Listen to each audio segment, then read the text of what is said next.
When I was a little girl, many, many moons ago, I was told that the moon was something made of green cheese or something that the cow jumped over. It never occurred to me that people could actually go there. It was just this fabulous-looking thing in the sky. But President Kennedy changed our expectations, and he directed our vision. Let's listen to what he had to say, first in a 1961 special address to Congress, and then in a 1962 speech at Rice University.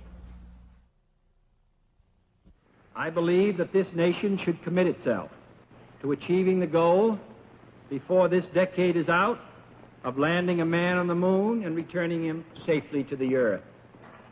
No single space project in this period will be more impressive to mankind or more important for the long-range exploration of space, and none will be so difficult or expensive to accomplish. Space can be explored and mastered without feeding the fires of war, without repeating the mistakes that man has made in extending his writ around this globe of ours. There is no strife, no prejudice, no national conflict in outer space as yet. Its hazards are hostile to us all. Its conquest deserves the best of all mankind, and its opportunity for peaceful cooperation may never come again. But why, some say, the moon? Why choose this as our goal? And they may well ask, why climb the highest mountain? Why, 35 years ago, fly the Atlantic? Why does Rice play Texas? We choose to go to the moon. We choose to go to the moon.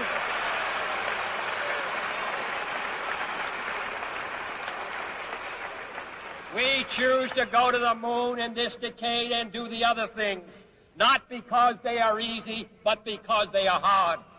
Because that goal will serve to organize and measure the best of our energies and skills. Because that challenge is one that we're willing to accept, one we are unwilling to postpone, and one we intend to win. The great British explorer George Mallory, who was to die on Mount Everest, was asked why did he want to climb it. He said, because it is there. Well, space is there, and we're going to climb it.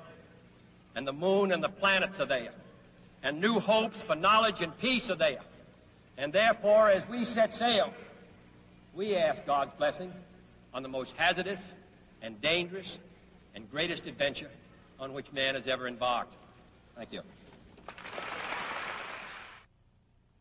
Today, we're going to hear about the most hazardous and dangerous and the greatest adventure from those who have been there and someone who has covered it. Senator Harrison Schmitt organized the lunar science training for the Apollo astronauts, the astronauts who went to the moon. He was the lunar module pilot for Apollo 17, the last Apollo mission to the moon. And on December 11th, 1972, he walked on the moon's surface. Senator Schmitt went on to manage NASA's Energy Program Office and then pursued a political career, serving in the U.S. Senate representing New Mexico from 1977 through 1982. He consults, speaks, and writes on policy issues of the future, including space and the science of the moon. It is a very special pleasure to welcome back to this library Dr. Mae Jemison, the first woman of color to go into space. She traveled aboard the space shuttle Endeavour in September of 1992. At the Kennedy Library, we cannot resist noting that Dr. Jemison worked in the Peace Corps as the area medical officer for Sierra Leone and Liberia. 10 years ago, she founded the Jemison Group to look at the beneficial integration of science and technology into daily life. She also founded and shares The Earth We Share, an annual international science camp where students aged 12 through 16 work together to solve current global dilemmas.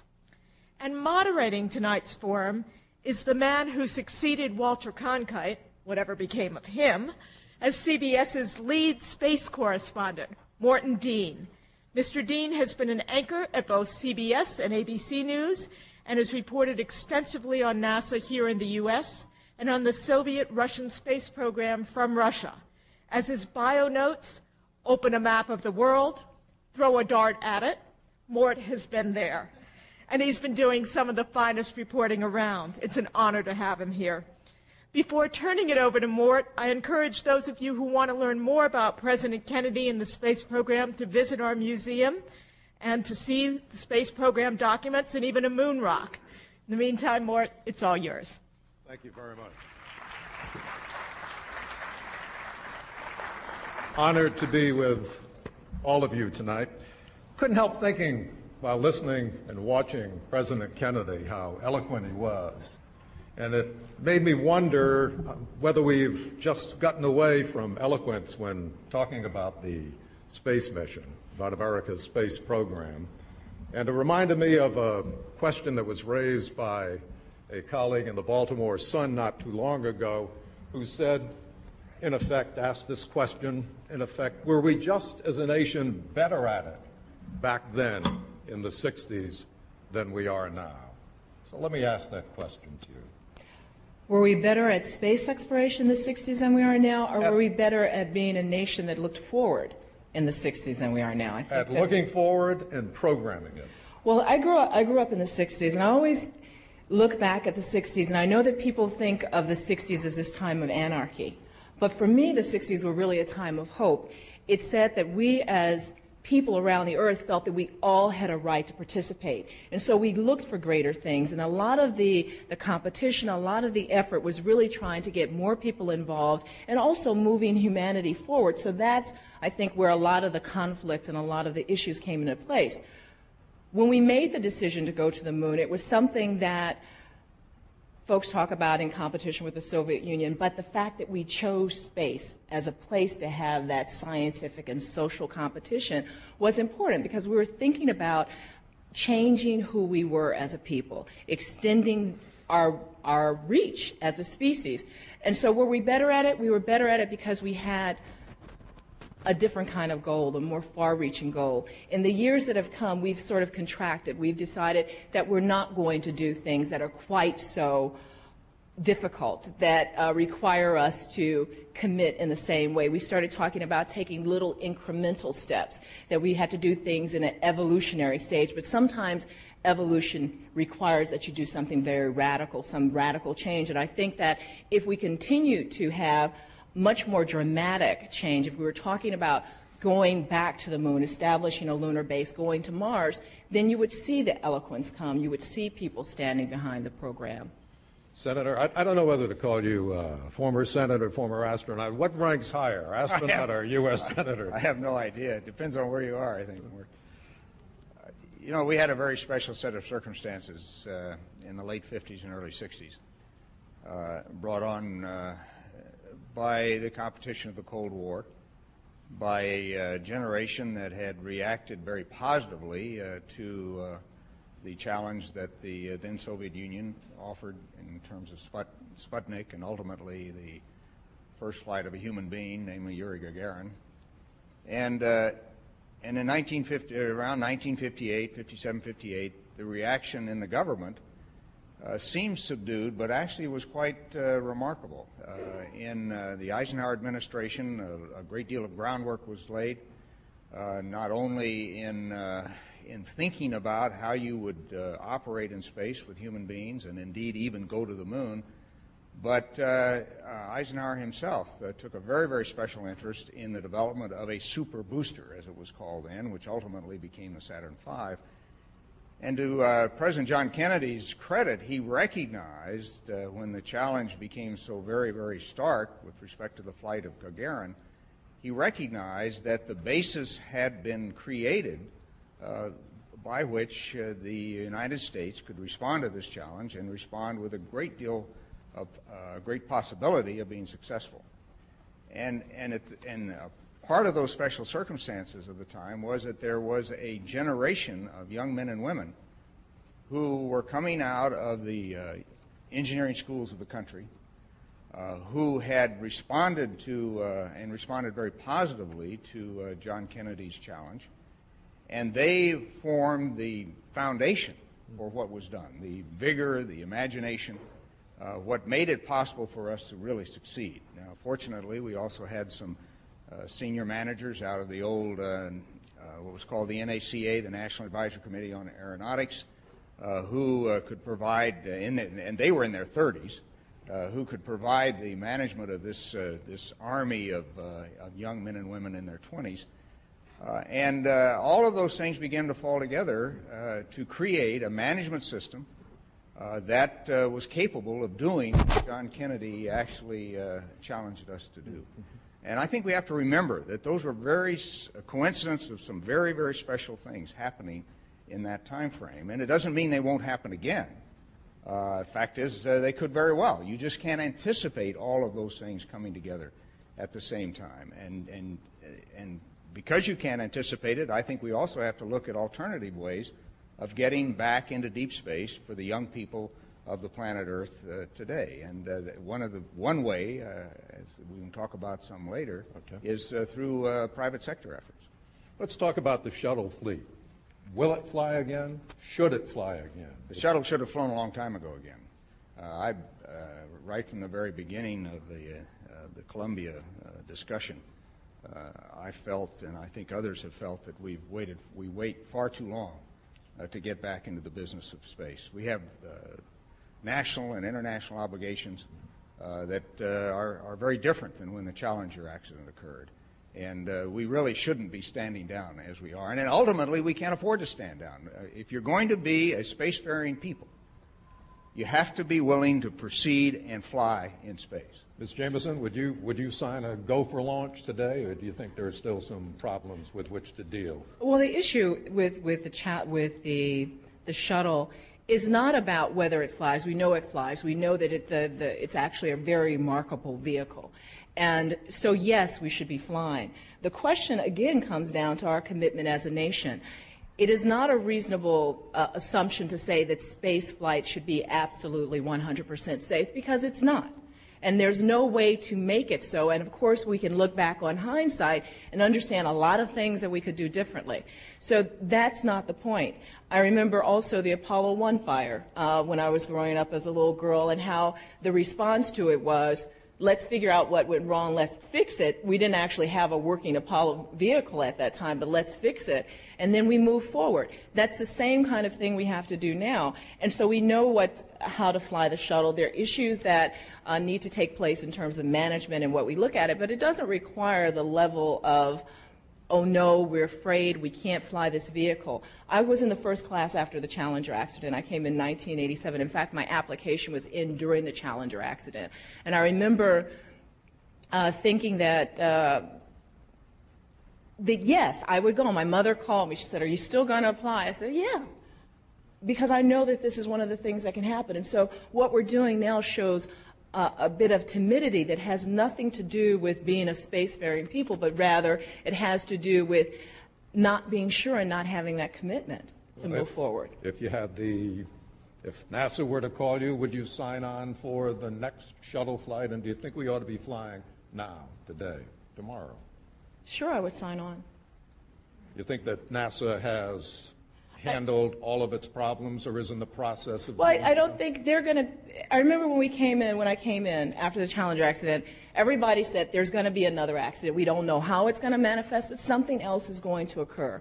Now, that staying one's not going to happen again, because we're going to be looking for it. We're going to be making sure that doesn't occur. But that is one of the roles that I'm willing to take. And I remember that when I launched, it was the one time where I was doing exactly what I wanted to do. And I remember telling folks, if something happens to me, just remember I was doing exactly what I wanted to do. I think that summarizes what all of us that have flown and would like to fly feel, that at that point in either when you succeed or don't succeed, you're doing exactly what you want to do. I don't think that getting people to do that, to fly into space, to go to the moon, go to Mars, is ever going to be a problem. There are plenty to do it, including several of us here on this stage. But what you still have to go back and look at when you have an accident, when you have a problem, and you have to learn from it.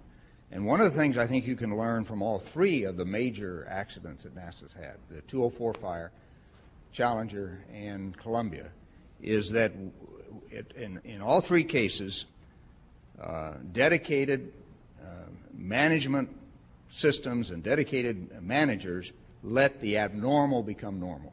Mm-hmm. And you got to learn that lesson. I don't know how many times you have to learn it, but you have to figure out how to keep from relearning that lesson.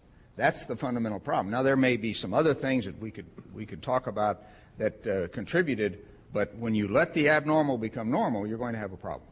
As a space buff, should I be concerned or worried that the United States is relying on a 20-year-old program when we have 3 aging shuttles? I really think that aging. We're aging. Everything ages once it's built. But I wouldn't want anyone to fly me into you got to realize the 3 shuttles that are remaining are significantly different than the shuttle at Columbia. And that they really were, in my opinion, with a Delta Flight Readiness Review, were ready to fly with no increased risk whatsoever.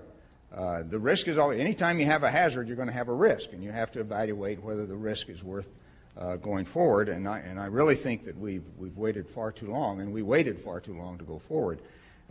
You learn from your lessons as fast as you can, and then you fly. But the 3 shuttles that are available to fly are different. They're newer versions. Sure, they're going to age, and over time we're going to need to do something other than that. But we also have not put the resources into upgrades and refurbishments of the fleet that should have been put in. That's been going on for a decade, at least. And we've had skill mix problems. As we've had reductions in force in the government, the skill mix has not been monitored as well as it should have been. And all of those things have been going on for many, many years, not just in the last few years. Well, let me tell you what you should worry about as a space buff.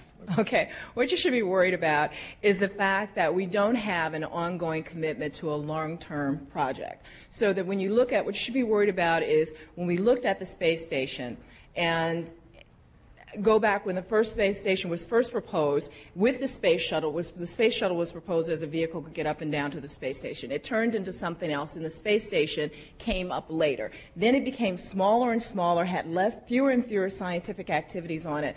What I'm worried about as a space buff, and what I hope everybody else will be concerned about, is the lack of commitment to ongoing human space exploration that allows you to start a program, to move it through, to build new vehicles without saying, well, we got to build a new one now because we don't want to launch a shuttle. No, that should be in progress the entire time because we're looking to the next step in what we're going to do. Ms. Jemison, do you think that commitment will be there once the Chinese do what they're talking about doing, landing people, eventually landing their astronauts on the moon? I guess what I'm asking is, does America need a new space race?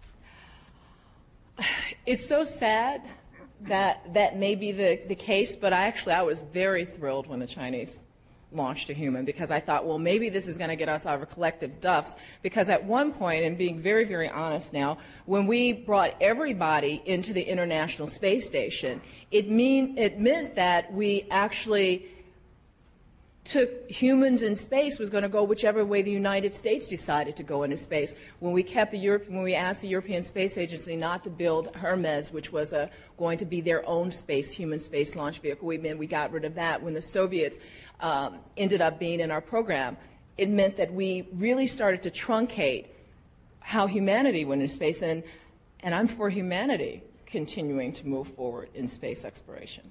Senator, if you were the space czar, the space godfather, the boss of bosses at NASA, what would you do in the next 5 years that would substantially alter what's going on now? I think the first thing I would do, Mort, is admit that politics and particularly the politics of space is unpredictable.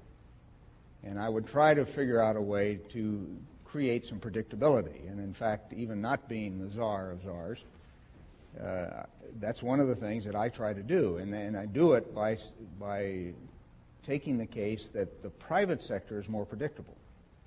And since we have identified a resource on the moon that can be very important to us here on Earth, namely energy resources, a light isotope of helium called helium-3 that can be an ideal fuel for fusion power, then we should get the private sector involved.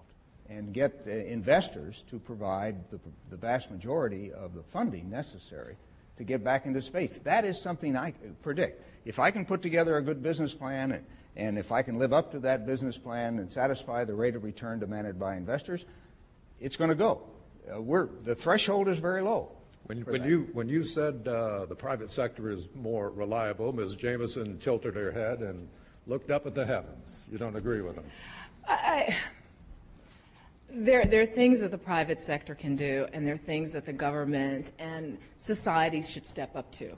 And I think one of the things that we as a society and as government have done have abdicated our responsibility for doing the big projects. So whereas the private sector can do things and can be involved, it should not be relied on for taking us further into space and extending our... Hey, all I'm saying is that I can't rely on the government to do that. And so when I raise my eyebrows, it's because I don't think that we can abdicate that responsibility. And very often, what's happening these days, and this is getting a little bit away from space exploration per se, but we've been asking that government be like a business. So part of that evolutionary changes in space exploration and in lots of other large science has been, show me what you're going to do to make a profit within the next 5 years. And that should not always be what society and government does. So it's not about the idea that the private sector can be involved, because they can be involved. And they can be involved not only in terms of energy, but in terms of, people talk about tourism. I don't know if that's going to work. But there's lots of ways that the private sector can be involved in launching satellites and maintaining satellites. But in terms of human exploration, it's something that we as a society, as a government, should not abdicate, should not give up. But Mae, the government has abdicated that responsibility, and I don't know how to get them to accept it. I know how to get the private sector to accept some responsibility. I don't know how to get the government, and I've been there. I mean, I've tried to do it.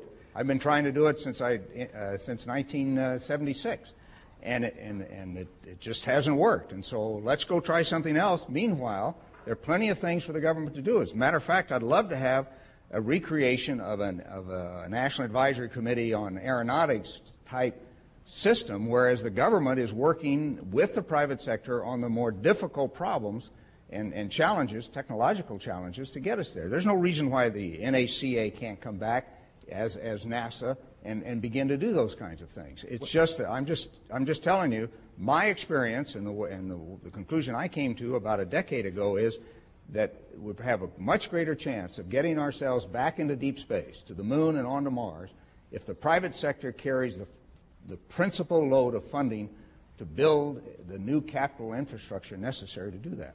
Are you also saying that when you walked through those corridors of power in Washington that you sensed that official Washington didn't care an awful lot about space travel, didn't care an awful lot about NASA? You said it.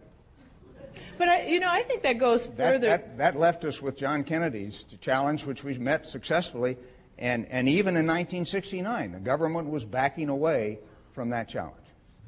I think that there's a reflection, too, that goes on into other kinds of science endeavors and the support of other kinds of science that you see as a reflection. Space exploration happens to be one part of that, but if you look at government support for long-term science, and we're starting to ask again, in a lot of times, what are you going to do that's immediately commercially successful? Whereas our competition in the past with the Soviet-style communism, where we were looking at proving that we had a better social system. We all fought to have that one new discovery. We put a lot more effort and energy and funding into the sciences. So I see space exploration maybe perhaps as being one of the first casualties in our backing off of things.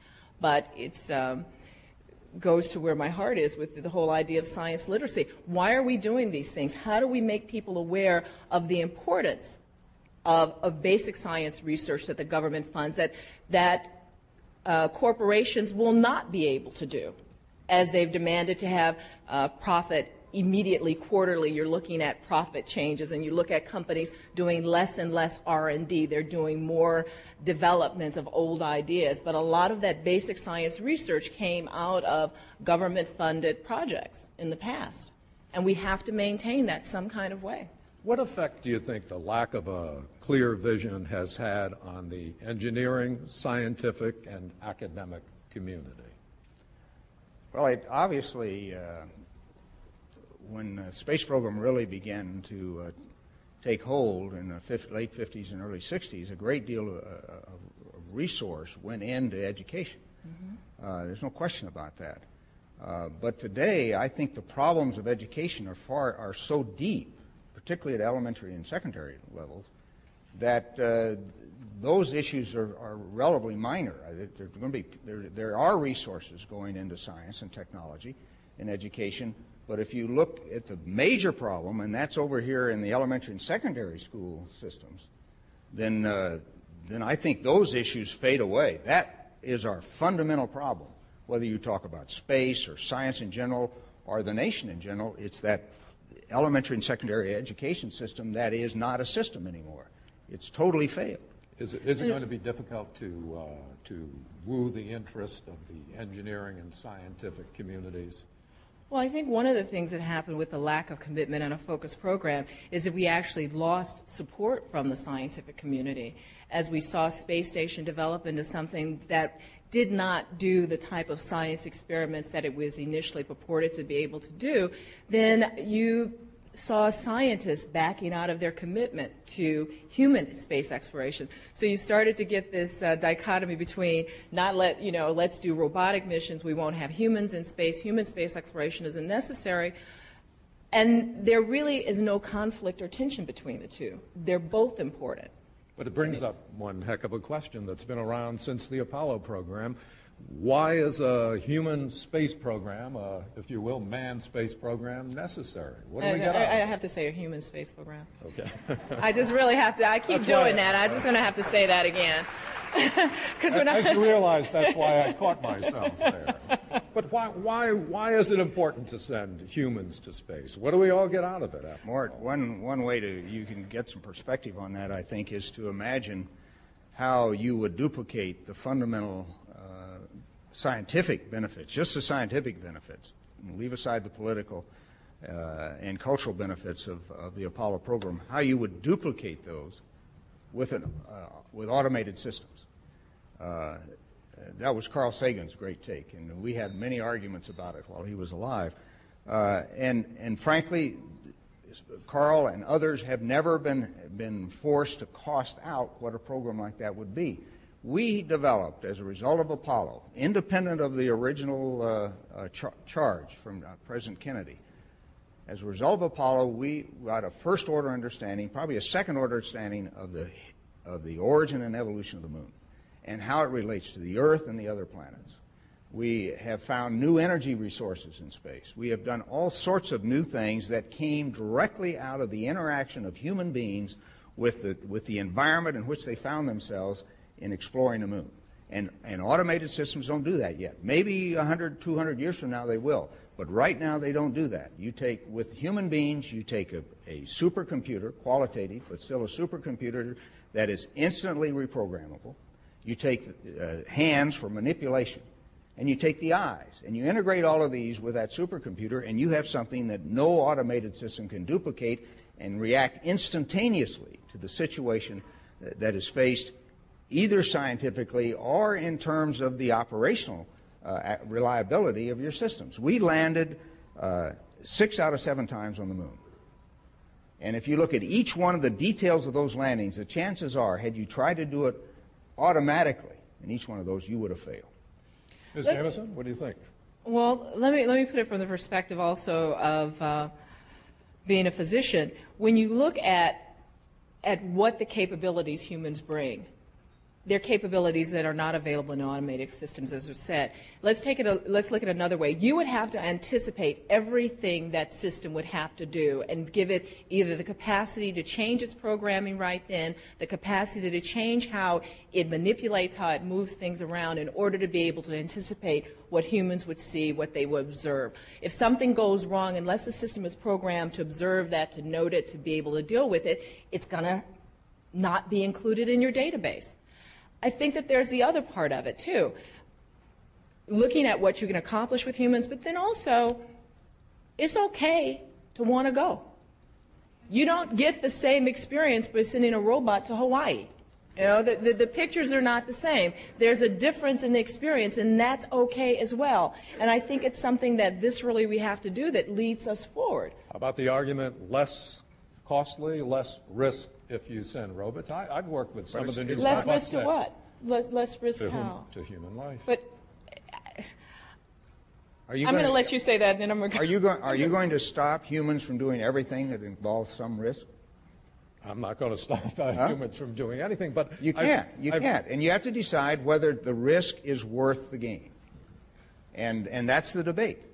Is understanding the environment of space, the planets and how they relate to our own planet, are those kinds of things worth sending human beings into space, both to satisfy their own yearnings, which is a basic biological yearning, I believe, but also to gain that understanding in ways that, frankly, are less costly than what it would take with automated systems. You can't equate the entire Apollo program, the cost of that program, to science and to what we have learned. The cost has to be primarily allocated to what its value was as seen by Presidents Eisenhower and Kennedy in terms of the context of the 1950s and 60s, which was a Cold War context. It was extremely important, and it had a legacy well beyond Apollo. It had a legacy on into the later presidencies, which ultimately, I believe, ended up in the end of the Cold War. That legacy was Apollo's as well as anybody else. And I'd like to add something onto it. The legacy not just for the Cold War, but how we see ourselves as humans has changed fundamentally because of space exploration and having humans there. We can easily imagine that there are different intelligent beings, there are different cultures and societies and ideas out there that we now include in our worldview and the way we see the universe. I think that there's a fundamental change that has happened as a result of that. Even if you just don't look at the technology, which has changed our world too, as we look back down at the Earth with remote sensing and all those things. But I don't know if there are any Star Trek fans or buffs in here. People every now and then watch Star Trek. But anyway, I do. And there's a really good line from one of the arch nemesis Next Generation, Q. There's somebody has to watch Star Trek in here. Is anybody in here like, come on?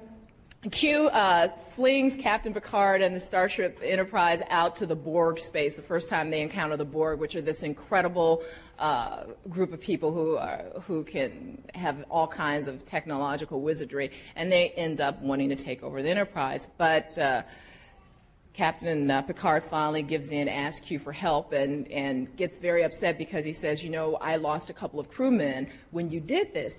And Q says, you know, there are things out here to satiate appetites, both gross and sublime.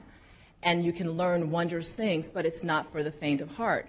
If you can't take a little bloody nose, then you need to go back home and hide under your bed. Ms. Jemison, are you suggesting or telling us that you might have been on Star Trek at one time or another? It's in her bio. I wasn't suggesting, but I was on Star Trek. I was on the Next Generation, and the reason I did it was I did. They put some of my sequence on the cutting room floor, but that's okay. It happens to all of us. I played Lieutenant Palmer, who was a transport operator when there were two Rikers and something called Second Chances. But the reason I did it, I watched Star Trek as a little girl growing up. And it fascinated me because it was one of the hopeful futures that we had. So often when you looked at the future in the 60s and the 70s, and especially nowadays, it's very bleak. It's as though we as humanity don't figure out how to do things better. And it was one of our better fantasies. And we know very well that the things that we think about in the world, that we imagine as possibilities, very often influence how we behave. And yet at the same time, how we behave influences the fantasy of children who are growing up, and that's the reason it's vitally important that as a society we've continued to provide good fantasies, we provide them good realities. So when you talk about grade school and education, what we do, if we don't provide a better education for kids, they're going to recognize that their education isn't important. They're not going to look for a hopeful future. We have to make sure that education at elementary schools is well provided for. We have to give all of that. We're certainly not getting that job done. And we're not. Given the high cost of fighting terrorism and other budgetary problems in Washington, can the United States afford to come up with organize, produce a brand new, far-reaching, forward-looking program of space travel? Private sector can. A U.S. And that includes the government. It can include other nations as well, particularly as investors. There's nothing arbitrary there at all. And in fact, the threshold is much lower than if the government gets involved. If you could have the circumstances come together that would allow us to take another major step into deep space, and I personally believe that's a biological imperative that we have just, Apollo sort of made us recognize that human beings are no different than any other species in that there is a desire to expand their accessible habitat. And space is an accessible habitat now, and we should expand into it. But if the circumstances came together to do that, the government's threshold is going to be a few $1 billion a year, where the private sector's threshold to get started is in terms of a few $1 million a year. It's a very, very different environment. And yeah, you have to have a rate of return to keep your investors interested over a period in a continuous rate of return. But that's something that you can put together as I think, a viable exercise. And the question is, can you convince investors to let you use their capital in competition with other uses of capital? I asked Let me just go with that. When we make decisions about technology and what money we're going to put in the programs, it's not done in a vacuum. So surely when people talk about space exploration, we have to talk about it in the whole context of things. Without, and it is political, and all of these things, anything we do in life is political. But when we talk about education, a lot of people will say, well, are we going to do education versus space exploration? It's not really an either or, and this is one of the places where we say when we talk about fighting terrorism, I think that there are many ways to fight terrorism, and terrorism becomes when people don't have other outlets for seeing the future. If we have ways of the United States reaching out, for example, talking about how do you help develop nations, the only way to develop nations is not through only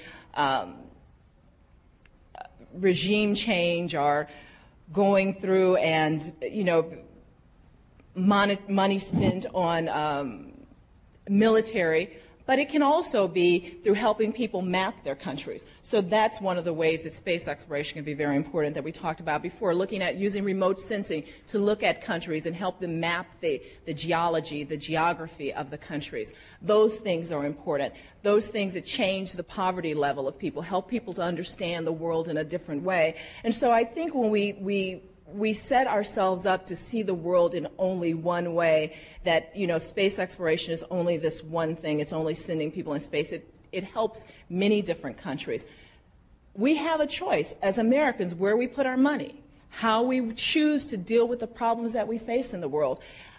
If we can make billions of dollars available for war, then we can make billions of dollars available for elementary schools. We have to be able to figure out how to do that. I asked earlier whether Congress cared about the space program. What about the American people? Do you think that the people really want the expenditure of billions of dollars on the exploration of space? Well, the American people basically are interested at any given time in what they're hearing from the media. We have one form of continuing education for the vast majority of the American people, and that's the national media, whatever media they may be seeking for entertainment and or news. Most of it's for entertainment.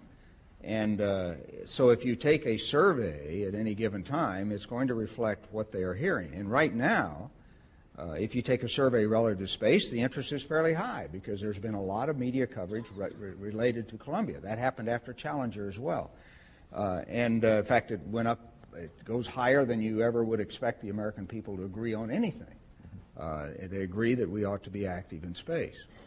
But that's transitory. And the question is, what is the underlying desire of the American people? And what I find, and I suspect Mae finds this as well, when you are talking with a group of young people in particular, but also their parents and grandparents as well, and you can almost always, for any event, get a large number of people with any kind of reasonable publicity. You can get hundreds to 1,000 or more people in a room, depending on the size of the room. And those people are volunteers. They come to hear about space. So the latent interest is very, very strong out there, and I don't think that is an issue.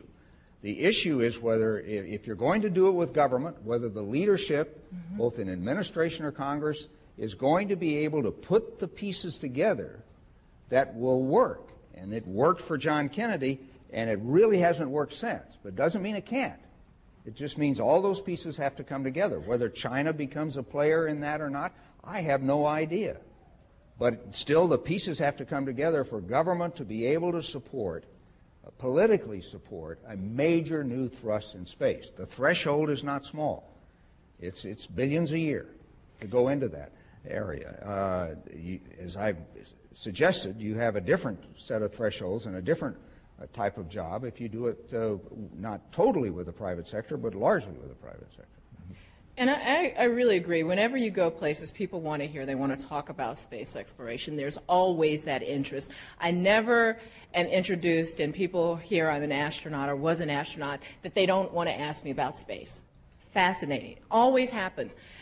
The other thing, besides the Challenger and the Columbia accident, interest was incredibly high with Sojourner landing on Mars. And what that meant to me is that people are interested in us expanding beyond low Earth orbit. I think we would get more interest if we were doing something that stretched us, that made us go further than the low Earth orbit sort of safe kinds of, let's stay close to home. I think people want us to do more, to move further out. Mae, a few moments ago you mentioned the extraordinary problem, long-term problem humankind faces with 3/4 or 4/5 of the world's population living at such extreme poverty, or at least at standards of living that they don't aspire to. They aspire to something much greater. And if you start to look at that, though, there is one fundamental ingredient that has to come into play ultimately, and that's energy. You don't raise standards of living, you don't begin to control birth rates, unless people can have access to increasing amounts of energy. It's just the way the world works. And my own estimate is that by the middle of this century, that we're going to see a demand, whether we satisfy it or not is another question, but we'll see a demand for at least 8 times the amount of energy per capita that we are supplying today, a factor of 2 just because of population increase, if you want to stay more or less constant. And you pick it, whatever the aspirations of these people in these countries I'd say you're going to need at least a factor of 4 increase in energy supply. And I don't think we're going to want to do that long term with fossil fuels. And in many countries, particularly ours, it's difficult to do it with nuclear fission power, even though we could. Safely and without any problem. And so you've got to start to look outwards for some of your energy supplies. Shall I call you Dr. Jemison? There's a confusion here of titles. I think each one of you has maybe 4 different titles. Dr. Jemison. Okay. Okay. Knowing what you know about the culture of NASA, would you entrust to NASA the creation of a new far-reaching program for moving through space? I think that there are wonderful people inside of NASA who are very interested in moving forward. I think the issue a lot of times ends up being, how do you get new energy and enthusiasm and blood into a situation? I would trust the development of a program to NASA. I think, though, that we have to start looking at how we staff NASA. And remember, NASA is not just the astronauts. I know a lot of people, when they say NASA, they think it's astronauts, but there are lots of people there. Believe it or not, there are lawyers that are there. We have all kinds of folks there who are making the decisions and moving the program forward. So I think we have to figure out how to get get energy in and to be able to grow it. One of the things that happened to NASA I guess really during the 1980s and 1990s, is a lot of the engineering expertise left NASA and it was put into contractors. I think we have to get a lot of that scientific and engineering expertise back in. It is not sufficient to have people who are just out of school trying to supervise contracts, engineering contracts. So we need to bring some of that expertise back into NASA. But, you know, the real issue, again, isn't just the NASA doing things. It's really the commitment of Congress and the administration to make these things happen. Because as the administrator, you can go out and perhaps you can rally folks around the cause, but the Congress and the administration really have to pay attention and want to make things move forward. We have Go ahead. Just let me comment on that a little bit. If under some unknown set of circumstances, a new major charge was given to move out into deep space, you have two choices, and it was going to be a government effort. You have two choices. You either have to totally restructure NASA or you have to give that responsibility to a new agency. One of the primary things you have to do is have a situation where you can bring those 20-year-old engineers and scientists into the problem. You need the vigor and enthusiasm and imagination of these young people to make these kinds of things happen. Deep space is different than Earth orbit. The difficulties of managing a deep space program are an order of magnitude probably greater than working just in Earth orbit. Earth orbit has become an accessible part of the human environment now.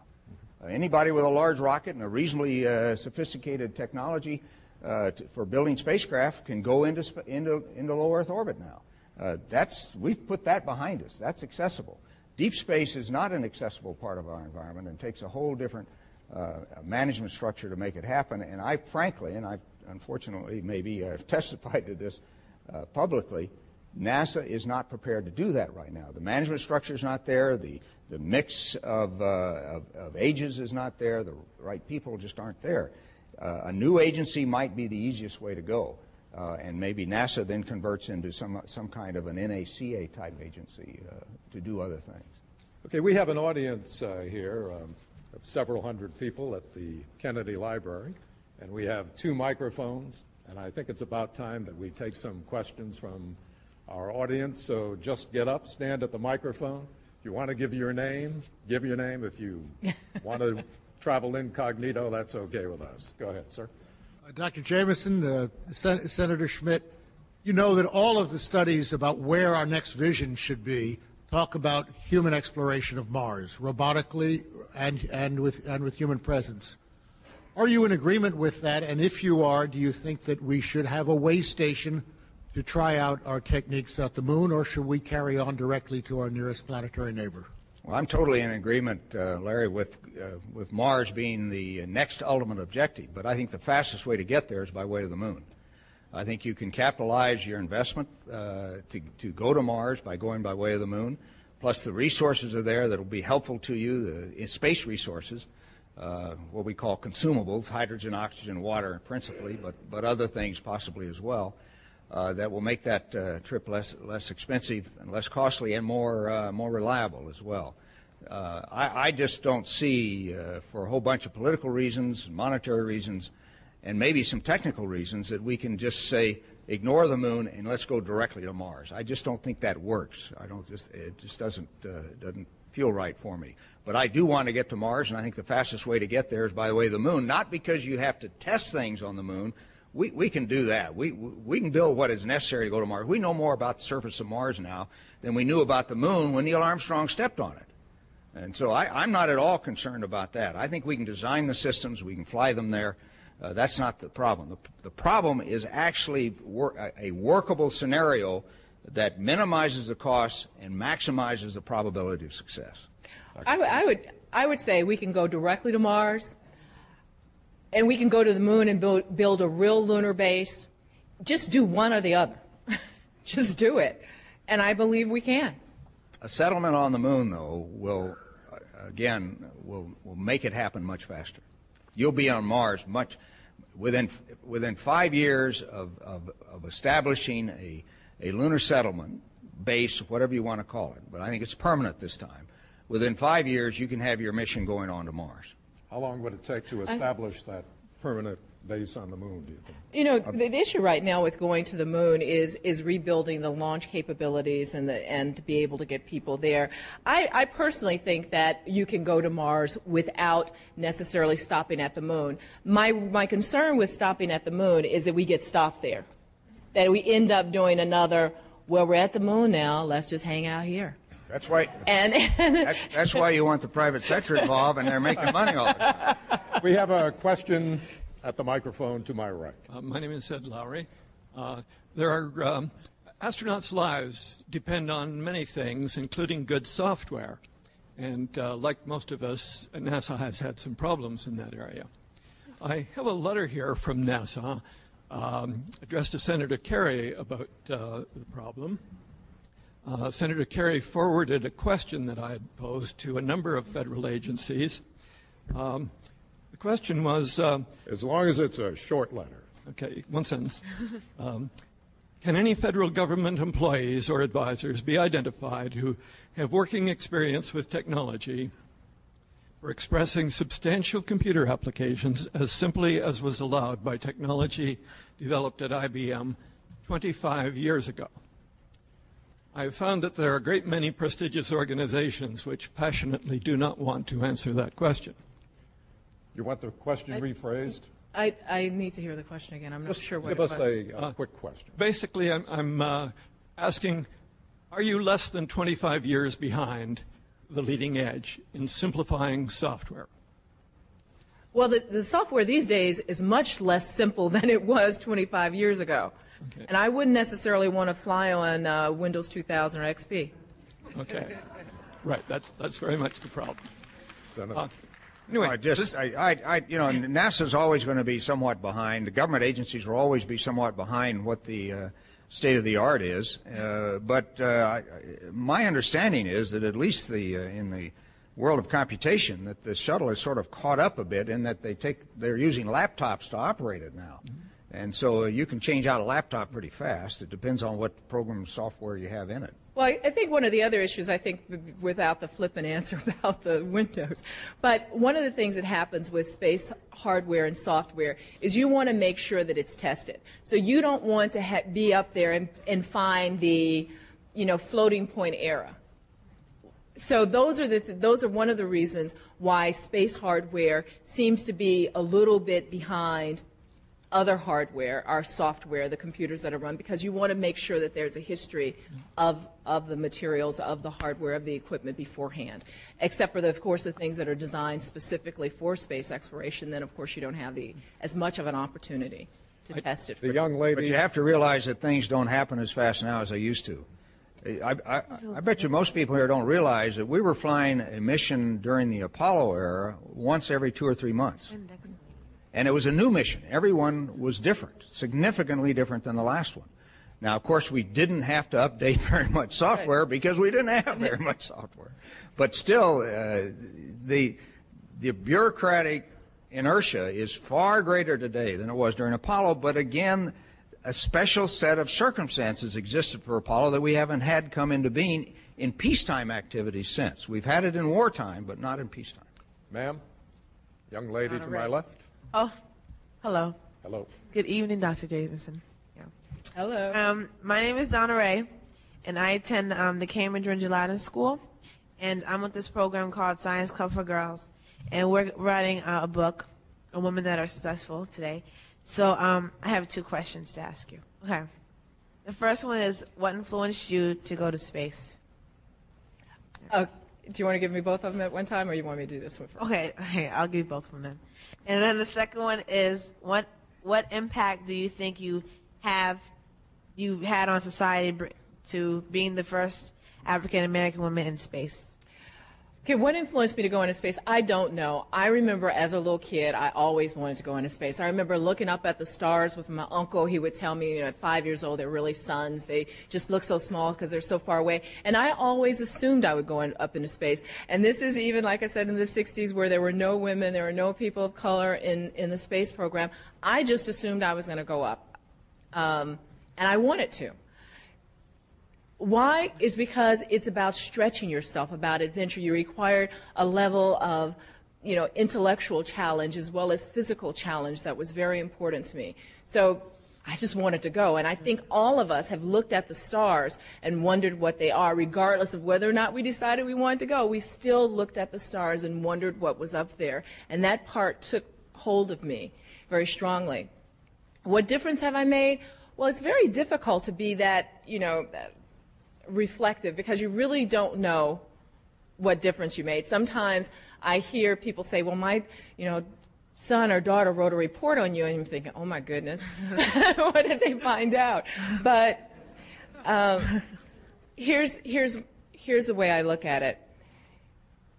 It is important to have a lot of different people involved in all endeavors of society, and certainly in space exploration as well.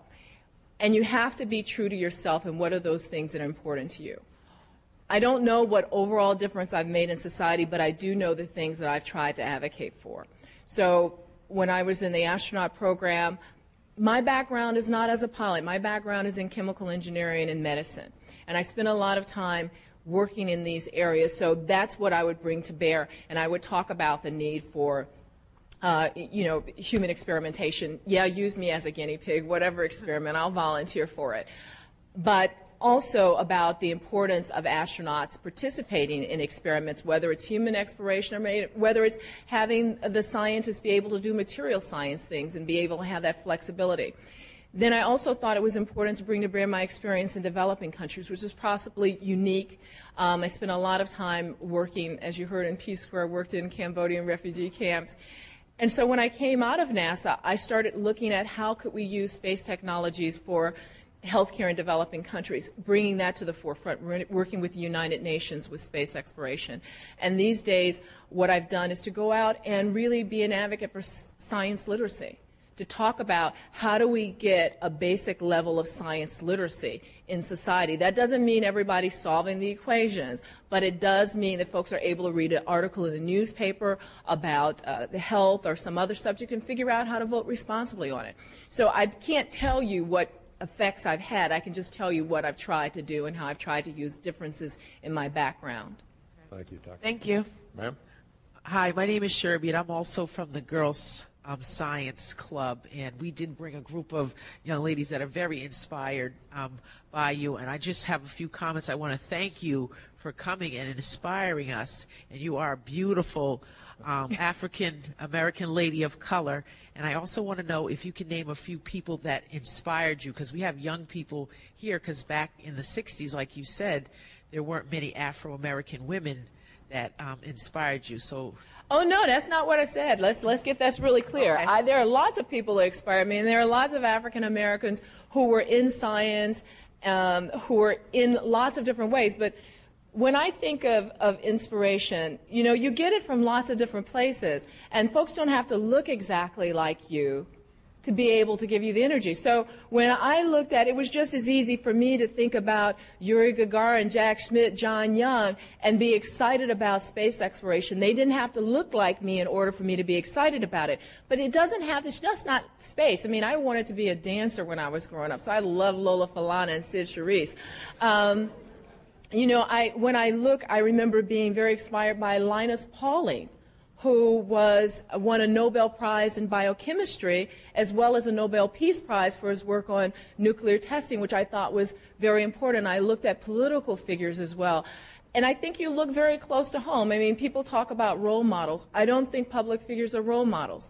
Public figures can be inspiring. They can be possibilities of what you can do. But role models come from the people and the adults that you're around. They're your parents and your teachers. So certainly my mother, who was a school teacher, used to stay up at night and sew our clothes, was very helpful. My father, who worked 2 jobs, my aunts and uncles, those were inspiration as well. And then my cats, because I think cats are the coolest creatures in the universe.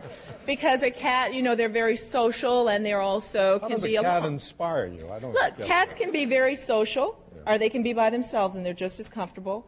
And the cats will try new things, and when they jump and they fall, they just step around and they said, well, I meant to do that, and they walk away with lots of dignity. I'm tempted to ask Senator Schmitt whether he was inspired by a cat, or who inspired you? No, my dogs inspire me. I would add just a little statistical maybe background to what Mae has said, and that is that when I applied for the first group of scientist astronaut that were selected, that was 1964, late 1964, there were 1,400 applications, none of whom were women. Roughly the same thing applied a couple years later when another group was selected. But 13 years later, and think about the time, 64 plus 13, a third of the applicants were women. And the society went through a major sea change of attitudes about what women believed were possible careers. Whether African American or otherwise, women started to think that this was an accessible part of their career structure and their opportunities in the future. And we again, I think for perspective, we have to remember what was going on in that period of the 60s and the early 70s when all of this started to change. Mm-hmm. Young lady? I just have to add one thing, though. I have to do this. But women were not allowed or selected for the astronaut program. There was a conscious decision on the part of the United States Space Program not to include women. No, I'm sorry, Mae. Because you remember the Apollo, the Mercury 13, no, but women who... We're talking about, I was talking about the scientist astronauts. For the pilots, there was. But all along, it wasn't until into the 1970s, that first group of shuttle astronauts, that NASA made a conscious decision to include women. And so it wasn't that women, and I think it's important, that it wasn't that women didn't see themselves in that role, but society was not willing to include women, because remember the Russians, launched a woman, 20 years before we did. But Mae, I wish Gene Shoemaker, the late Gene Shoemaker, could be here. He chaired the first selection of scientist astronauts for the National Academy. There was nothing in the announcement of opportunities, in nothing that they tried to do, the Academy or anyone else, to keep women out. And had they selected women, if there had been women to select, they would have had to be considered by NASA. I think that would have been a very, very different situation. It's just that women didn't apply. And I have to NASA go back. NASA didn't say don't apply. In 1976, 77, when NASA first opened up the shuttle astronaut program, they said they'd bring women in. I know that Nichelle Nichols, who played Lieutenant Uhura in Star Trek, she was very instrumental. No, she was very instrumental in going out and getting service announcements, because women weren't applying then, because NASA did not make it clear that it was now we really mean it. We intend for women to come in. So she went around the country doing a lot of work and did not get paid for it, to sort of do a public service announcements, to go to college campuses to help bring in applications, because after years of not having had women involved and literally being told no back in the 1960-61, that group, when the Mercury guys came in, people didn't believe it anymore. So it's not, I think we have to be careful of implying that women did not think of themselves as going into space or didn't want to go into space, but whether they would be allowed to go and participate. This is a good subject for an hour program. Okay, sorry. But let us get on to a question from this young lady over at the microphone. Hi, I'm a fourth grade teacher. This is one of my students. In fact, I think she's here because she's thinking she's getting out of her homework. We read a wonderful expose about you in our reading book. Wow. Story about you. And so it's an incredible honor to be here, to have you here. And so being a fourth grade teacher, what would be your advice to not just young girls, but young people of the future, as far as just a bit of advice for them? Wow. The advice, my advice really doesn't change that much from depending on age groups or anything like that, but I would just say, never limit yourself because of someone else's limited imagination, and then in the future, never limit anyone else because of your own limited imagination.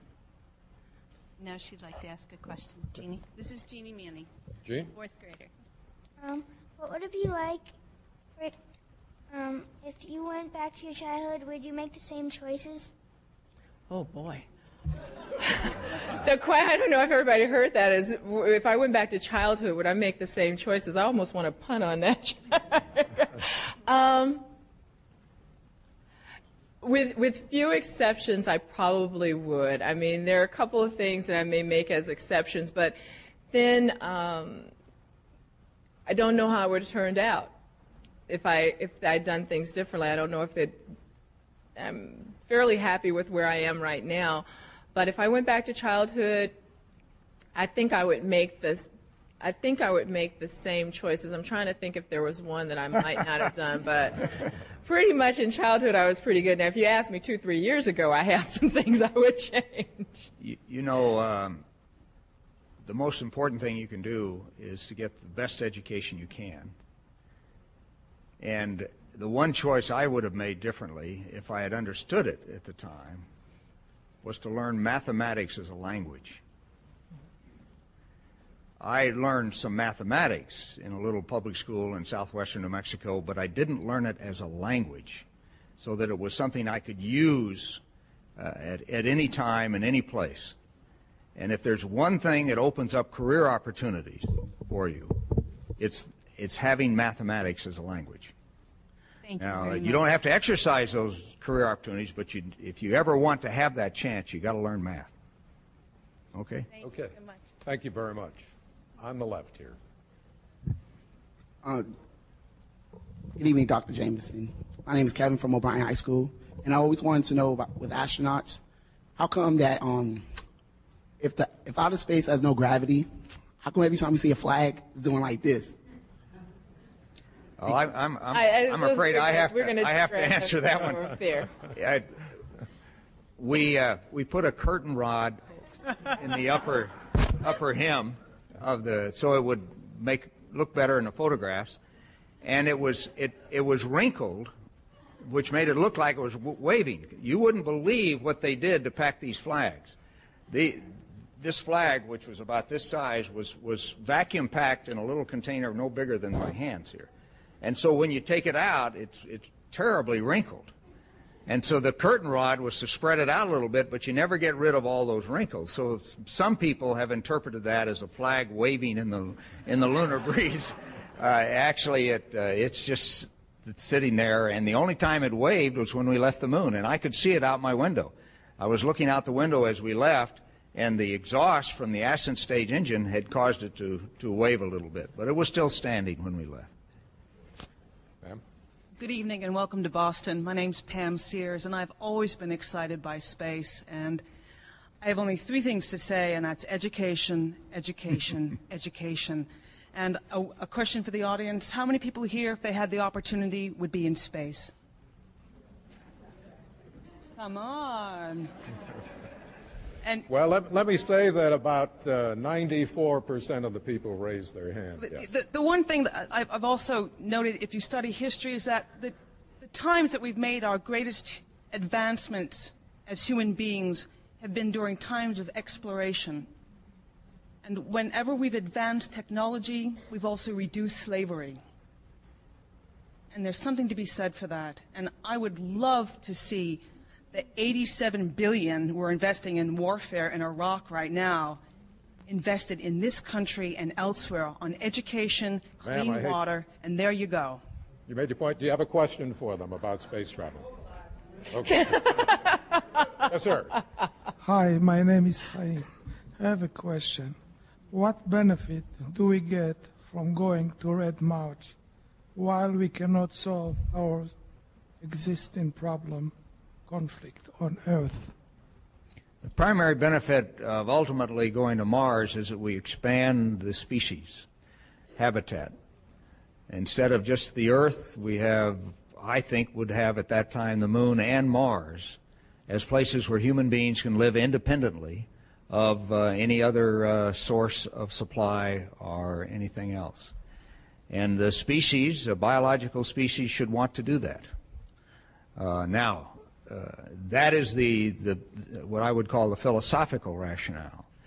The scientific rationale is that Mars is going to increase our understanding of the solar system, of the planets, particularly the terrestrial planets, and give us more and deeper understanding of our own planet, where most of us are going to end up living.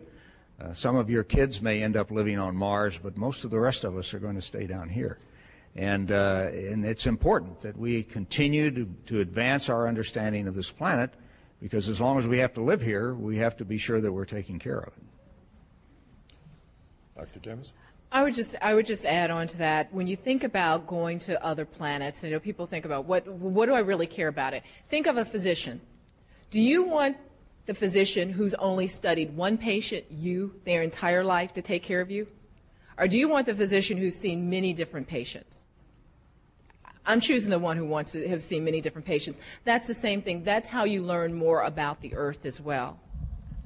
The other thing I would add to that is when we went to the moon, there's a lot of technological advancements that we made that we weren't really aware of how we're going to use them later. So I talk again about being able to communicate with one another via satellites that we didn't have into place, whether it was methods and techniques for understanding and monitoring the human body, for example, being able to do remote sensing. There's lots of technology that has been developed as a result of space exploration that have uses here on Earth. The issue really isn't, do we spend this money here on space exploration, or do we take care of the ills of society? That really isn't, it really isn't that much different. I mean, let me do that again. That is not the opposition to set up. We have to prioritize many things. Countries here in the world spend more money on weapons and destructive capabilities. Almost every country on this planet does. Despite its economic level, it spends more on weapons and destructive capabilities than it does on healthcare and education combined. Those are the questions we should be asking. How do we prioritize things? We know that when we did the Apollo program, for example, more money was put into technological design and education, and we moved along much further. It's what we decide our commitment is going to be, but I don't think it's space exploration or healthcare and poverty. One of our questioners earlier, Ms. Sears, I believe, mentioned the advancement, human advancement that comes with exploration. But I think you also have to realize that we don't recognize that human advancement until many years or decades after the exploration has occurred. The Louisiana Purchase and the exploration of Lewis and Clark 100 years ago was not envisioned as anything like what it has turned out to be, the advantages of the exploration of that territory. The same goes for the moon. It was 15 years after the fact that we recognized that the moon would have energy resources that could be useful to us here on Earth.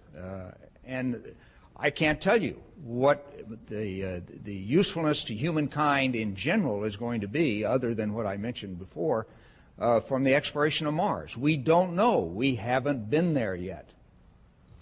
We have a question from a young lady over to my left. I am in 2nd grade, and in 1st grade we were learning about Mae Jemison.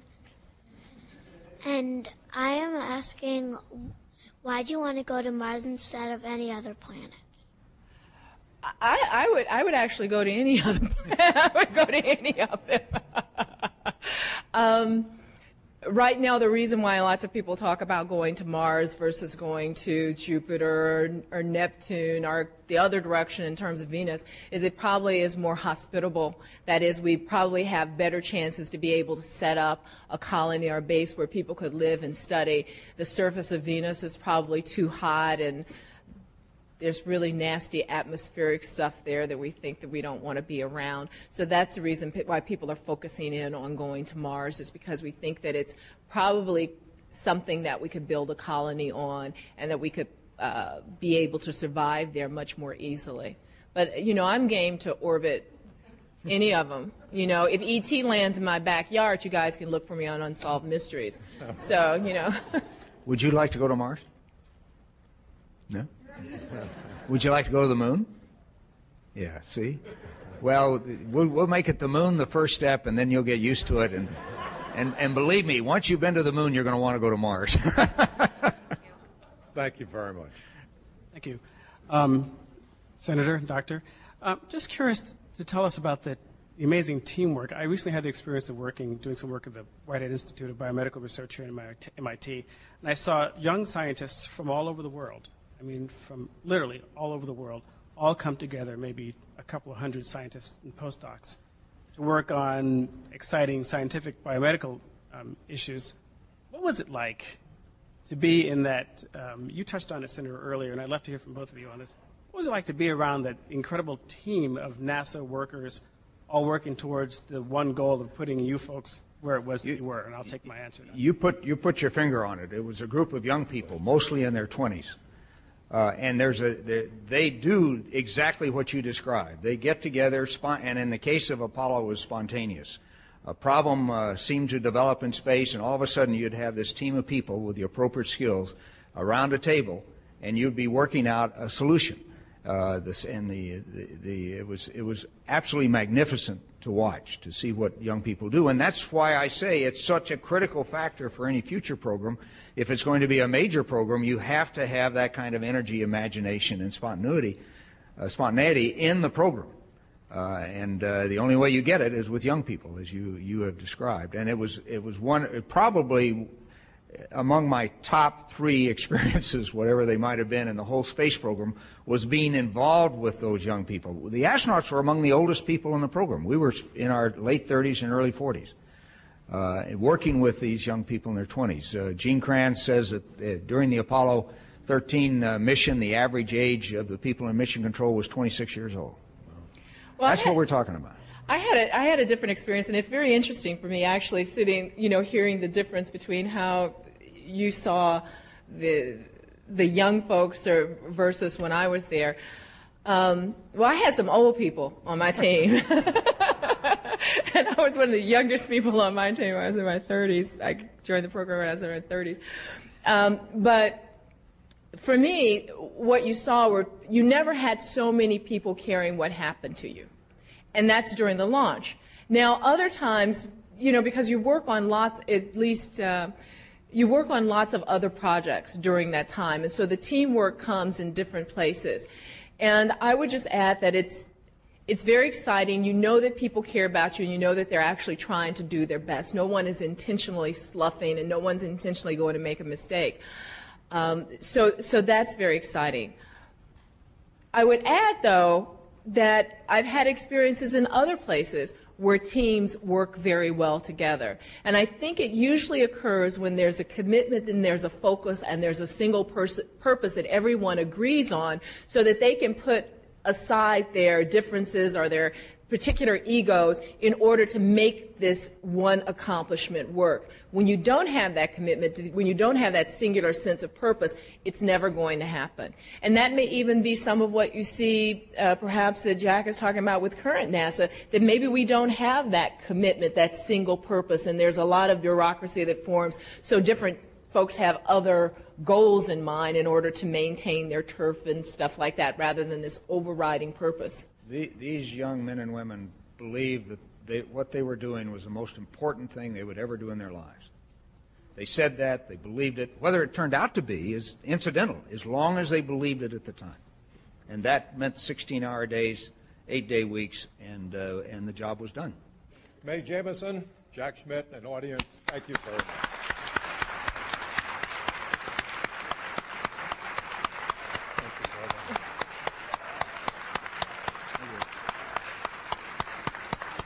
Thanks for coming. Thank you.